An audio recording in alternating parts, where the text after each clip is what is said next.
pense que j'étais épuisée. Je me sentais lourde dans tous les sens du terme. Mes journées commençaient, j'étais épuisée. J'étais très triste tout le temps. Ça jouait aussi beaucoup sur ma relation avec mon mari, avec il y avait des tensions beaucoup. Je prenais jamais de temps pour moi parce que j'avais pas le temps. 4 mois après, qu'est-ce qui a changé? C'est comme, vous savez, des fois, dans les films d'horreur là, ou d'action, quand en fait on enchaîne C'est la victime, qu'on la pousse dans l'eau. Et ben moi, c'est comme si les chaînes, elles explosaient et puis que ça m'avait libérée. Si moi-même, je mettais pas la machine en route, mais personne ne le ferait jamais pour moi. Pour moi, de me retrouver moi, de retrouver mon mari, que mon fils retrouve une maman. On est femme, mais quand on est mère, on oublie qu'on est femme. Et aujourd'hui, en fait, grâce à vous, ben moi, je deviens exactement qui je suis. Julie, pour commencer, simplement, déjà pour les personnes qui vont écouter, est-ce que tu peux juste nous mettre un petit peu dans tes baskets? Qu'est-ce que tu fais dans la vie? Qui est Julie? Alors, moi, c'est Julie, je vis à Montréal, Québec, et actuellement, je suis directrice d'une agence de communication multimédia. Voilà, c'était pas mon métier premier, mais en tout cas, c'est ce que je fais aujourd'hui au Québec. Oui, parce que parle-nous un petit peu, je connais ton histoire, mais tu viens donc de France, tu avais d'autres professions dans d'autres domaines différents. Est-ce que tu peux nous en dire un petit peu plus? Oui, bien sûr. Donc moi, je viens de France. Ça fait bientôt 5 ans qu'on est à Montréal avec ma petite famille. Et puis sinon, avant, moi, j'étais art thérapeute et photographe. Donc, il y a Et tout ce puis, cursus, ce bagage de connaissances aussi que tu arrives à Montréal. Raconte-nous un petit peu avant qu'on démarre l'aventure Y, il y a 4 mois de tout. Qu'est-ce que tu vivais? C'était quoi les défis que tu rencontrais en fait? je pense que j'étais vraiment épuisée. Bon, il faut savoir que ces dernières années ont été assez intenses. Ben, c'est sûr, on change de vie, on change de métier, on change de, voilà, on a de nouveaux défis. Voilà, j'ai un petit garçon aussi qui est malade, donc il y a beaucoup d'enjeux, beaucoup, beaucoup Hmm. d'enjeux. Mon mari, voilà, suite à ses études, ouvre un commerce, mais voilà, beaucoup de pression sur les épaules, puis je me sens épuisée. Je me sens comme si, voilà, j'avais, comme on dit, en avoir plein le dos. C'était vraiment ça. Je me sentais lourde dans tous les sens du terme. Mais il fallait que j'avance. Donc, j'avais Ouais. pas le choix. Donc, en fait, je continuais, mais je continuais en mode pas zombie, mais, mais pas Hmm. loin, quoi. Bah, comme on dit, une mère active, mais commence épuisée. Comme tu me disais, le pilier central de la famille, le Oui. socle, mais qui commence à être un petit peu à s'effriter en détresse finalement à ce moment-là. Il y a des inconforts, tu as parlé de beaucoup de fatigue, il y a des inconforts autres, digestion, sommeil, comment ça se passait? Ah bah le sommeil. Alors là, c'était l'horreur. Je me réveillais 5, 6, 7 fois par jour, par nuit. Mes journées commençaient, j'étais épuisée. Puis surtout, je pense que ça jouait aussi beaucoup sur ma relation avec mon mari, avec il y avait des tensions beaucoup. Puis je prenais jamais de temps pour moi parce que j'avais pas le temps. J'avais d'autres priorités. Et puis, donc, je me mettais toujours de côté. Et puis, très fatiguée. Puis, oui, un arrêt aussi, parce que je sais que ça peut parler à beaucoup, mais j'ai eu aussi un arrêt de règles Hmm. complet. Donc, je me suis dit, ah, bah voilà, ça y est, c'est mon tour.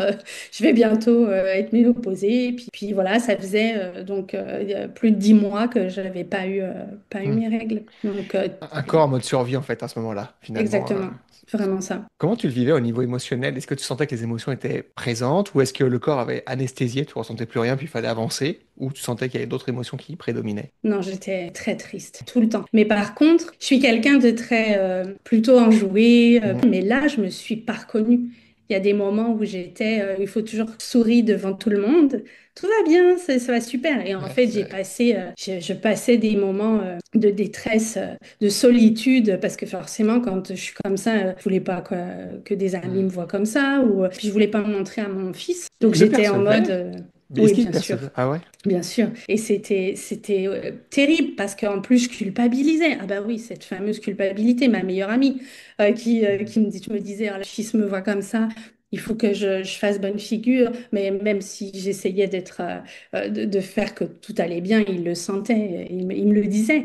Et j'étais vraiment, voilà, je m'en voulais d'être comme ça, mais c'est comme si j'arrivais pas à sortir la tête de l'eau. Je trouvais pas de solution. C'est un engrenage qui se prenait, où toi, tu le sentais déjà, comme tu dis, à l'intérieur de toi, dans ton corps, les émotions vivaient seules, c'était gardé, puis autour de toi, finalement, c'était impact. Ça a duré combien de temps, tout cette... Est-ce que tu t'es senti Hmm. pendant quelle durée? Ça a dû durer pendant 2 ans. Ah ouais, c'était une Mais deux accumulation. ans, voilà, crescendo, j'ai envie de dire. Et quand je vous ai découvert, il y avait tout. La posture, le discours. Pour moi, c'est très important. Je viens d'une formation artistique, certes, mais aussi médicale, avec un cadre très, très important sur la santé, sur le bien-être, sur la santé mentale, sur le... Voilà, pour moi, ça a fait écho. Et Hmm. c'était la première fois que je me disais, waouh, mais c'est vraiment intéressant qu'ils disent, c'est vraiment, c'est fou. Puis j'ai commencé à regarder des témoignages aussi. Et c'est là que Allez. ça fait écho en toi, parce que tu rejoins aussi notre communauté, où on parle de oser se prioriser et passer donc de mère épuisée active, mais à femme épanouie. Tu as des témoignages, on a nos premiers échanges aussi. Comment tu les vis, ces premiers échanges? Je me dis, bah déjà, je te vois comme exactement pareil que la personne que je vois sur les vidéos. Donc je me dis, bah c'est parfait, c'est pas fake, tout va bien.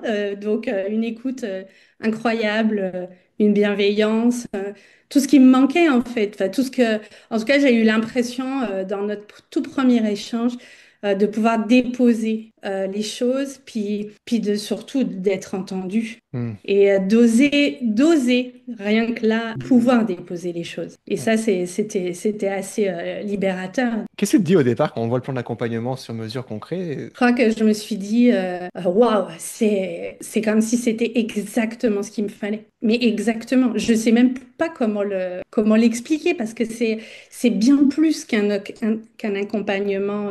On vient nous aider, nous soutenir psychologiquement. Après, sur l'alimentation et sur le physique. Donc, c'est vraiment global. C'est une seule place. Parce que c'est ça aussi Ouais. qui est fou quand tu es obligé de raconter ton histoire et j'allais dire, un psychologue et après un nutritionniste et un coach. Là, finalement, tout est centralisé, puis là, tu t'épuises pas de tout. Tout à fait. Parce que c'est toi l'écosystème finalement et que tout est bon de ce que tu partages, mais des fois c'est que on est persuadé qu'il y a une errance pour justement les mamans qui sont actives, qui donnent énormément, qui sont ce socle familial, mais à un moment donné c'est, ok, je veux pas juste sortir un petit peu la tête de l'eau une fois par 2 semaines ou autre, c'est comment je sors de ce bain une bonne fois pour toutes. Tout ceci se met en marche, tu oses te lancer finalement, Julie. 4 mois après, qu'est-ce qui a changé? Bah, tellement de choses. C'est comme, vous savez, des fois, dans les films d'horreur là, ou d'action, quand en fait on enchaîne Absolument. la victime, qu'on la pousse dans l'eau, et puis voilà, bon, ça, elle va tomber, puis c'est fini.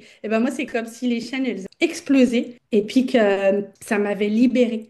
Alors oui, évidemment, je peux pas travailler tout en même temps. Et j'ai priorisé ma santé mentale. Pour moi, de me retrouver moi, de retrouver mon mari, de retrouver mon fils, entre guillemets, que mon fils retrouve une maman dynamique, souriante, enfin tout, c'était vraiment incroyable. Ça m'a beaucoup, beaucoup aidé, Ouais, vraiment. hein. C'est fou parce que sur ce que tu partages, tu parlais, on parle de 4 mois, qui est pas grand-chose, vraiment sur une échelle d'une vie. Mais oui. 4 mois, tu oses prendre une autre direction, mais nous, on peut pas donner du temps à quelqu'un, on est d'accord? On peut pas allonger tes journées de 24 heures à 30 heures, par exemple. Tu étais dans un schéma où tu étais fatigué, tu avais cette boucle coincée.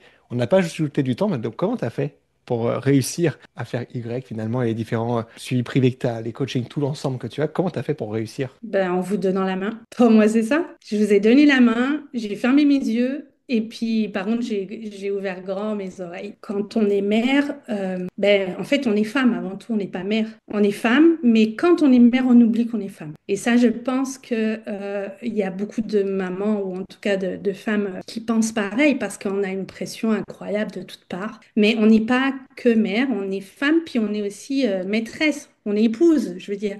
Et même si je sais qu'avec mon mari, on s'était toujours dit, bon, ben, c'est pas parce qu'on a un enfant qu'on va s'oublier. Et ben, depuis qu'on est arrivé ici au Québec, on s'était oublié. Ça m'a ouvert, enfin vraiment ouvert les yeux sur le fait que si moi-même je mettais pas la machine en route, mais personne ne le ferait jamais pour moi. Et je pense que j'avais oublié tout. Et le fait de pouvoir avoir ben, un soutien.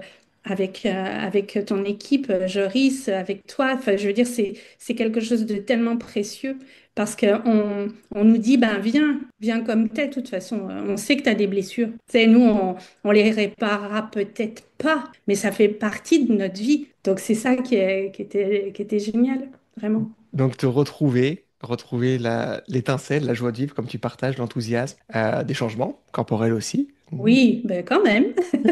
J'ai tout ce qu'il faut aujourd'hui et j'ai le mental pour Hmm. des choses. Est-ce que tu es fier de voir ça, que le fait que toi, tu prennes soin de toi, Julie, que tu oses mettre en fait ton propre masque à oxygène, que ça aide tout le monde de voir en relation ou chez ton fils. Est-ce que tu es fier de ça? Mais oui, mais tellement. Et Hmm. aujourd'hui, je le dis. Et si je peux me permettre, je vais rajouter une chose, Jorie. Parce que dans mon atelier d'art-thérapie, quand j'accueillais mes patients, en fait, il y avait une petite fenêtre lumineuse et puis une petite phrase. Et sur cette phrase, c'était écrit: Deviens qui tu es. Et aujourd'hui, en fait, grâce à vous, ben moi, je deviens exactement qui je suis. Et ça me fait vraiment plaisir. Donc, je voulais vous remercier pour tout ça.